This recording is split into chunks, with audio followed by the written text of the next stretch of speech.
are still reading Harry Potter and the Sorcerer's Stone, the illustrated edition. And this time I'll be reading Chapter 7, The Sorting Hat. The door swung open at once. A tall, black-haired witch in emerald green robes stood there. She had a very stern face, and Harry's first thought that this was not someone to cross. "The first years, Professor McGonagall," said Hagrid. "Thank you, Hagrid. I will take them from here." She pulled the door wide. The entrance hall was so big you could have fitted the whole of the Dursleys' house in it. The stone walls were lit with flaming torches like the ones at Gringotts. The ceiling was too high to make out, and a magnificent marble staircase facing them led to the upper floors. They followed Professor McGonagall across the flagged stone floor. Harry could hear the drone of hundreds of voices from a doorway to the right. The rest of the school must already be here, but Professor McGonagall showed the first years into a small, empty chamber off the hall. They crowded in, standing rather closer together than they would have usually done, peering around nervously. "Welcome to Hogwarts," said Professor McGonagall. "The start of term banquet will begin shortly, but you will take your seats in the Great Hall. But before you take your seats in the Great Hall, you will be sorted into your houses. The sorting is a very important ceremony because while you are here, your house will be something like your family within Hogwarts. You will have classes with the rest of your house, sleep in your house dormitory, and spend free time in your house common room. The 4 houses are called Gryffindor, Hufflepuff, Ravenclaw, and Slytherin.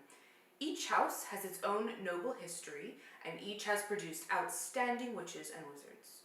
While you are here at Hogwarts, your triumphs will earn your house points, while any rule-breaking will lose house points. At the end of the year, the house with the most points is awarded the House Cup, a great honor. I hope each of you will be a credit to whichever house becomes yours. The sorting ceremony will take place in a few minutes in front of the rest of the school. I suggest you all smarten yourselves up as much as you can while you are waiting." Her eyes lingered for a moment on Neville's cloak, which was fastened under his left ear, and on Ron's smudged nose. Harry nervously tried to flatten his hair. "I shall return for you when we are ready," said Professor McGonagall. "Please wait quietly." She left the chamber. Harry swallowed. "How exactly do they sort us into houses?" he asked Ron. "Some sort of test, I think. Fred said it hurts a lot, but I think he was joking." Harry's heart gave a horrible jolt. A test? In front of the whole school? But he didn't know any magic yet. What on earth would he have to do? He hadn't expected something like this the moment they arrived. He looked around anxiously and saw that everyone else looked terrified, too. No one was talking much except Hermione Granger, who was whispering very fast about all the spells she'd learned and wondering which one she'd need. Harry tried hard not to listen to her. He'd never been more nervous, never. Not even when he'd had to take a school report home to the Dursleys saying that he'd somehow turned his teacher's wig blue. He kept his eyes fixed on the door. Any second now, Professor McGonagall would come back and lead him to his doom. Then something happened which made him jump about a foot in the air. Several people behind him screamed. "What the?" He gasped. So did the people around him. About 20 ghosts had just streamed through the back wall, pearly white and slightly transparent. They glided across the room, talking to each other and hardly glancing at the first years. They seemed to be arguing. We got an awesome picture of these ghosts.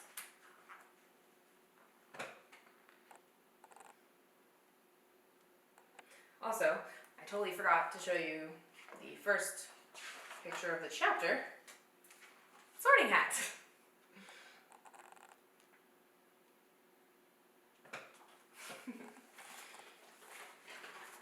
All right. They seemed to be arguing. What looked like a fat little monk was saying, "Forgive and forget, I say. We ought to give him a second chance." "My dear Friar, haven't we given Peeves all the chances he deserves? He gives us all a bad name, and you know he's not really even a ghost. I say, what are you all doing here?" A ghost wearing a ruff and tights had suddenly noticed the first years. Nobody answered. "New students," said the fat friar, smiling around at them. "About to be sorted, I suppose?" A few people nodded mutely. "Hope to see you in Hufflepuff," said the friar. "My house, you know." "Move along now," said a sharp voice. "The sorting ceremony's about to start." Professor McGonagall had returned. One by one, the ghost floated away through the opposite wall. "Now form a line," Professor McGonagall told the first years, "and follow me." Feeling oddly as though his legs had turned to lead, Harry had got into a line behind a boy with sandy hair, with Ron behind him, and they walked out of the chamber, back across the hall, and through a pair of double doors into the great hall. Harry had never even imagined such a strange and splendid place. It was lit by thousands and thousands of candles, which were floating in mid-air over 4 long tables where the rest of the students were sitting. These tables were laid with glittering golden plates and goblets. At the top of the hall was another long table where the teachers were sitting. Professor McGonagall led the first years up here so that they came to a halt in a line facing the other students, with the teachers behind them. The hundreds of faces staring at them looked like pale lanterns in the flickering candlelight. Dotted here and there among the students, the ghost shone misty silver. Mainly to avoid all the staring eyes, Harry looked upwards and saw a velvety black ceiling dotted with stars. He heard Hermione whisper, "It's bewitched to look like the sky outside. I read about it in Hogwarts, a history." It was hard to believe there was a ceiling there at all, and that the Great Hall didn't simply just open onto the heavens. Harry quickly looked down again as Professor McGonagall silently placed a 4-legged stool in front of the first years. On top of the stool, she put a pointed wizard's hat. This hat was patched and frayed and extremely dirty. Aunt Petunia wouldn't have let it in the house. Maybe they had to try and get a rabbit out of it, Harry thought wildly. That seemed the sort of thing. Noticing that everyone in the hall was now staring at the hat, he stared at it too. For a few seconds, there was a complete silence. Then the hat twitched. A rip near the brim opened wide like a mouth, and the hat began to sing. "Oh, you may not think I'm pretty, but don't judge on what you see. I'll eat myself if you can find a smarter hat than me. You can keep your bowlers black, your top hats sleek and tall, for I am the Hogwarts sorting hat, and I can cap them all. There's nothing hidden in your head the sorting hat can't see, so try me on and I will tell you where you ought to be. You might belong in Gryffindor, where dwell the brave at heart. The daring nerve and chivalry set Gryffindors apart. You might belong in Hufflepuff, where they are just and loyal. Those patient Hufflepuffs are true and unafraid of toil. Or yet in wise old Ravenclaw, if you've a ready mind, where those of wit and learning will always find their kind. Or perhaps in Slytherin you'll make your real friends. Those cunning folk use any means to achieve their ends. So put me on, don't be afraid, and don't get in a flap. You're in safe hands, though I have none, for I'm a thinking cap." The whole hall burst into applause as the hat finished its song. It bowed to each of the 4 tables and then became quite still again. "So we've just got to try on the hat," Ron whispered to Harry. "I'll kill Fred. He was going on about wrestling a troll." Harry smiled weakly. Yes, trying on the hat was a lot better than having to do a spell, but he did wish they could have tried it on without everyone watching. The hat seemed to be asking rather a lot. Harry didn't feel brave or quick-witted or any of it at the moment. If only the hat had mentioned a house for people who felt a bit queasy, that would have been the one for him. Professor McGonagall now stepped forward, holding a long roll of parchment. "When I call your name, you will put on the hat and sit on the stool to be sorted," she said. "Abbott, Hannah." A pink-faced girl with blonde pigtails stumbled out of line, put on the hat, which fell right down over her eyes, and sat down. A moment's pause. "Hufflepuff!" shouted the hat. The table on the right cheered and clapped as Hannah went to sit down at the Hufflepuff table. Harry saw the ghost of the Fat Friar waving merrily at her. "Bones, Susan." "Hufflepuff!" shouted the hat again, and Susan scuttled off to sit next to Hannah. "Boot, Terry." "Ravenclaw!" The second table from the left clapped this time. Several Ravenclaws stood up to shake hands with Terry as he joined them. This is a cool picture of the hat. Its artist's rendition is very different than the movies. I did the movie version.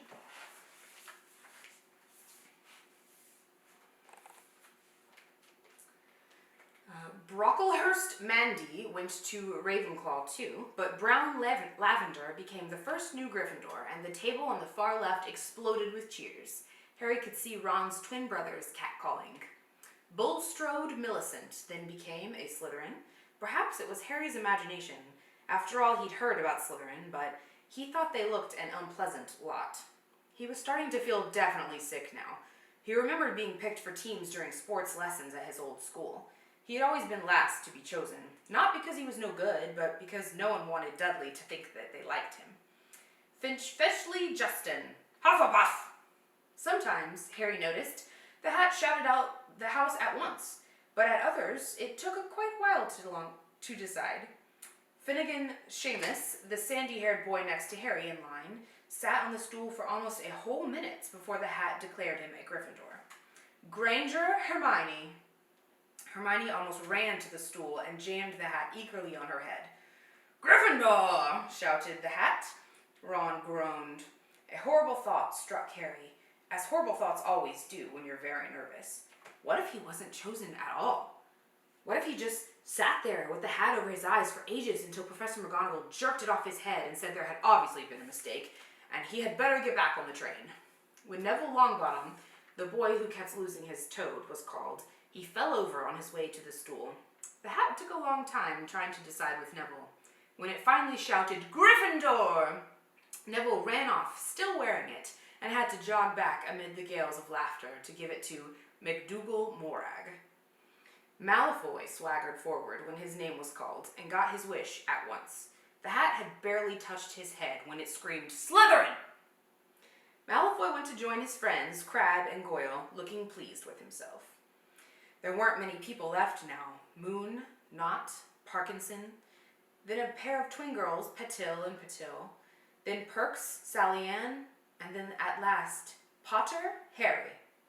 As Harry stepped forward, whispers suddenly broke out like hissing fires all over the hall. Potter, did she say? The Harry Potter? The last thing Harry saw before the hat dropped over his eyes was the hall full of people craning to get a good look at him. Next second, he was looking at the black inside of the hat. He waited. Said a small voice in his ear. Difficult, very difficult. Plenty of courage, I see. Not a bad mind, either. There's talent, oh my goodness, yes. And a nice thirst to prove yourself. Now that's interesting. So where shall I put you? Harry gripped the edges of the stool and thought, not Slytherin, not Slytherin. Not Slytherin, eh? Said the small voice. Are you sure? You could be great, you know. It's all here, in your head. And Slytherin will help you on the way to greatness, no doubt about that. No? Well, if you're sure, better be Gryffindor! Harry heard the hat shout the last word to the whole hall. He took off the hat and walked shakily towards the Gryffindor table. He was so relieved to have been chosen and not put in Slytherin, he hardly noticed that he was getting the loudest cheer yet. Percy, the prefect, got up and shook his hand vigorously, while the Weasley twins yelled, We got Potter! We got Potter! Harry sat down opposite the ghost in the ruff he'd seen earlier. The ghost patted his arm, giving Harry the sudden horrible feeling he just plunged it into a bucket of ice-cold water. He could see the high table properly now. At the end nearest him sat Hagrid, who caught his eye and gave him the thumbs up. Harry grinned back. And there, in the center of the high table, in a large gold chair, sat Albus Dumbledore. Harry recognized him at once from the card he got out of the chocolate frog on the train. Dumbledore's silver hair was the only thing in the whole hall that shone as brightly as the ghost's. Harry spotted Professor Quirrell, too, the nervous young man from the Leaky Cauldron. We got a picture of Professor Quirrell.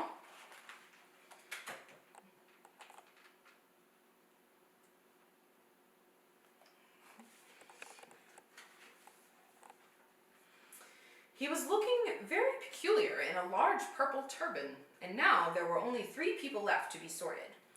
Turpin Lisa became a Ravenclaw, and then it was Ron's turn. He was pale green by now.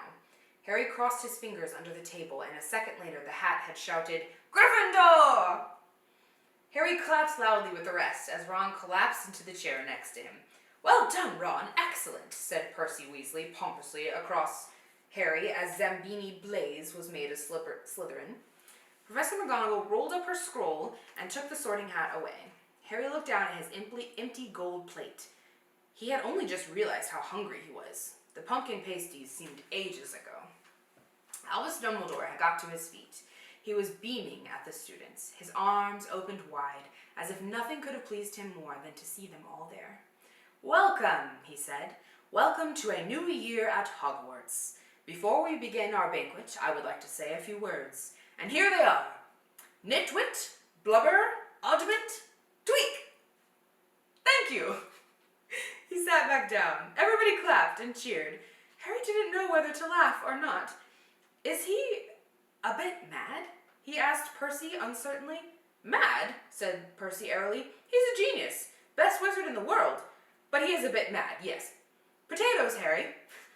Harry's mouth fell open. The dishes in front of him were now piled with food. He had never seen so many things he liked to eat on one table. Roast beef, roast chicken, pork chops and lamb chops, sausages, bacon and steak, boiled potatoes, roast potatoes, chips, Yorkshire pudding, peas, carrots, gravy, ketchup, and for some strange reason, mint humbugs. The Dursleys had never exactly starved Harry, but he'd never been allowed to eat as much as he'd liked. Dudley had always taken anything that Harry really wanted, even if it made him sick. Harry piled his plate with a bit of everything except the humbugs, and began to eat. It was all delicious. "That does look good," said the ghost in the ruff sadly, watching Harry cut up his steak. "Can't you—" "I haven't eaten for nearly 500 years, said the ghost. "I don't need to, of course, but one does miss it. I don't think I've introduced myself. Sir Nicholas Dilmimsy Poppington, at your service, resident ghost of Gryffindor Tower." "I know who you are," said Ron suddenly. "My brothers told me about you. You're nearly Headless Nick." "I would prefer you to call me Sir Nicholas de Mimsy," the ghost began stiffly, but sandy-haired Seamus Finnegan interrupted. "Nearly headless? How can you be nearly headless?" Sir Nicholas looked extremely miffed, as if their little chat wasn't going at all the way he wanted. "Like this," he said irritably. He seized his left ear and pulled. His whole head swung off his neck and fell onto his shoulder as if it was on a hinge. Someone had obviously tried to behead him, but not done it properly. Looking pleased at the stunned looks on their faces, nearly Headless Nick flipped his head back onto his neck, coughed, and said, "So, new Gryffindors. I hope you're going to help us win the house championship this year. Gryffindor have never gone so long without winning. Slytherin have got the cup 6 years in a row. The bloody Baron's becoming almost unbearable. He's the Slytherin ghost." Harry looked over at the Slytherin table. He saw a horrible ghost sitting there, with blank, staring eyes, a gaunt face, and robes stained with silver blood. He was right next to Malfoy, who, Harry was pleased to see, didn't look too pleased with the seating arrangements. "How did he get covered in blood?" asked Seamus with great interest. "I've never asked," said nearly Headless Nick delicately. When everyone had eaten as much as they could, the remains of the food faded from the plates, leaving them sparkling clean as before. A moment later, the puddings appeared, blocks of ice cream in every flavor you could think of, apple pies, treacle tarts, I don't know how to say that, chocolate eclairs and jam donuts, trifles, strawberries, jelly, rice pudding. As Harry helped himself to a treacle tart, I'll look that up, the talk turned to their families. "I'm half and half," said Seamus. "Me dad's a muggle. Mom didn't tell him he was a witch till after they were married. Bit of a nasty shock for him." The others laughed. "What about you, Neville?" said Ron. "Well, my gran brought me up and she's a witch," said Neville, "but the family I thought was all muggles for ages. My great-uncle Algie kept trying to catch me off guard and force some magic out of me. He pushed me off the end of a Blackpool pier once. I nearly drowned, but nothing happened until I was 8. Great-uncle Algie came round for tea, and he was hanging me out of an upstairs window by the ankles when my great-auntie Enid offered him a meringue, and he accidentally let me go. But I bounced all the way down the garden and into the road. They were all really pleased. Gran was crying, she was so happy. And you should have seen their faces when I got in here. They thought I might not be magic enough to come, you see. Great-great-uncle Algie was so pleased he bought me my toad. On Harry's other side, Percy Weasley and Hermione were talking about lessons. I do hope they start straight away. There's so much to learn. I'm particularly interested in transfiguration, you know. Turning something into something else, of course. It's supposed to be very difficult. You'll be starting small, just matches into needles and that sort of thing. Harry, who was starting to feel warm and sleepy, looked up at the high table again. Hagrid was drinking deeply from his goblet. Got a picture of nearly headless Nick.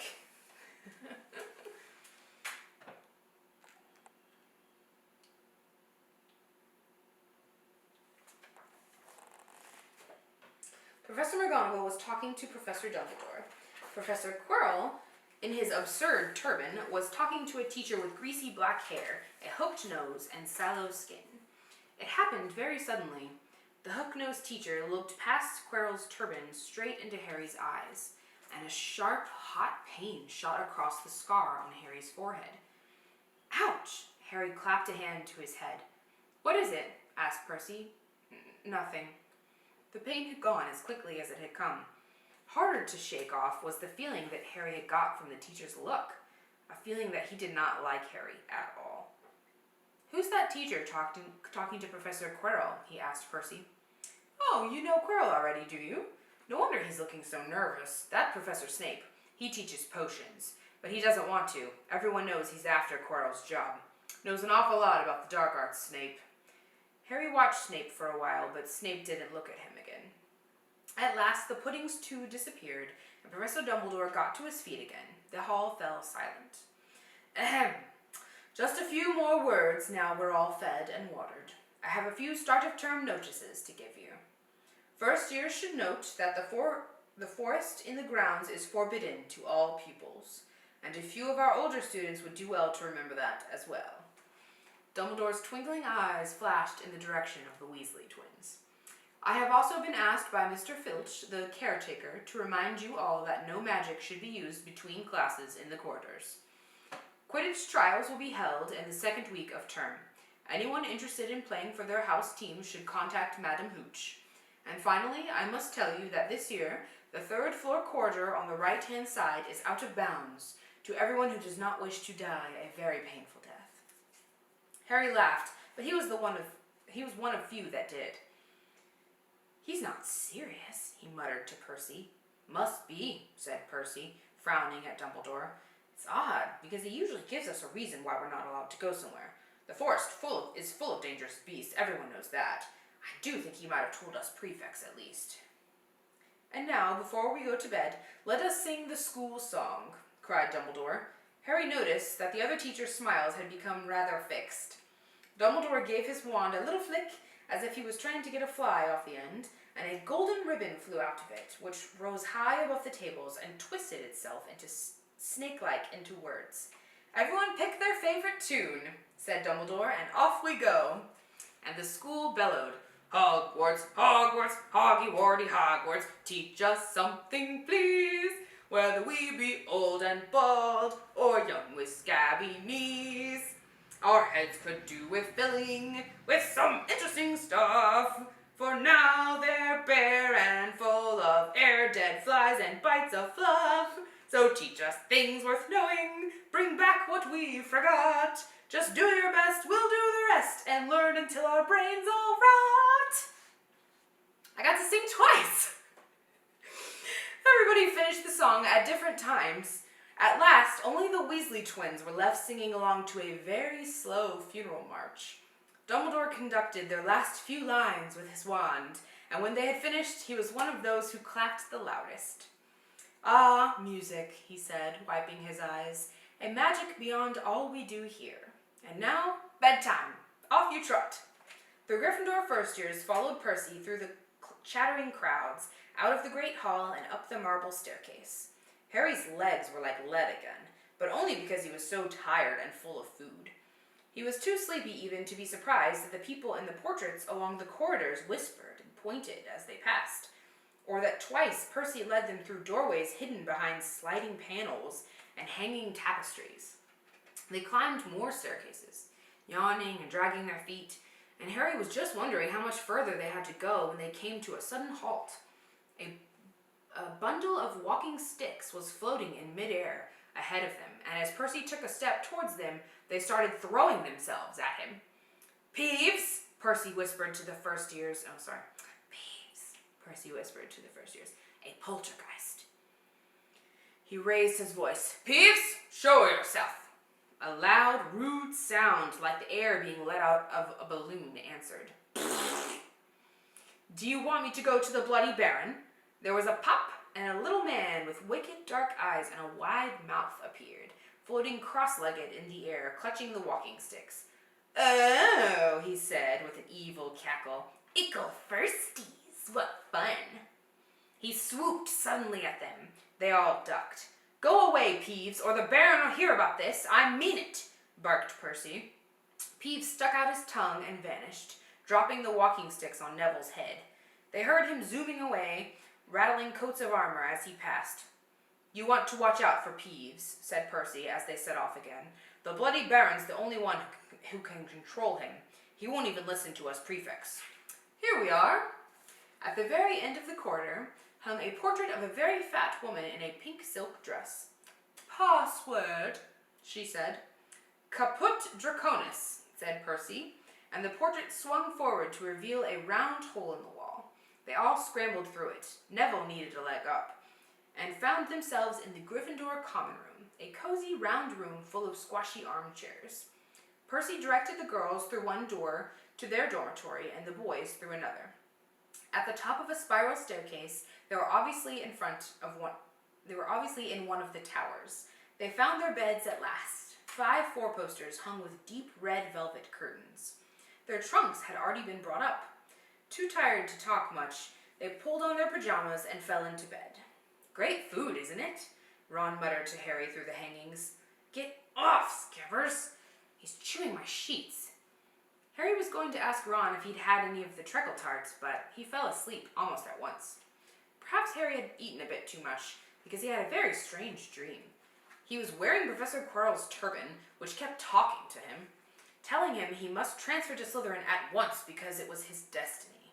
Harry told the turban he didn't want to be in Slytherin. It got heavier and heavier. He tried to pull it off, but it tightened painfully, and there was Malfoy laughing at him as he struggled with it. Then Malfoy turned into the hook-nosed teacher, Snape, whose laugh became high and cold. There was a burst of green light, and Harry woke, sweating and shaking. He rolled over and fell asleep again, and when he woke the next day, he didn't remember the dream at all. That's it, guys! Next time will be Chapter 8, The Potions Master. Thanks for listening!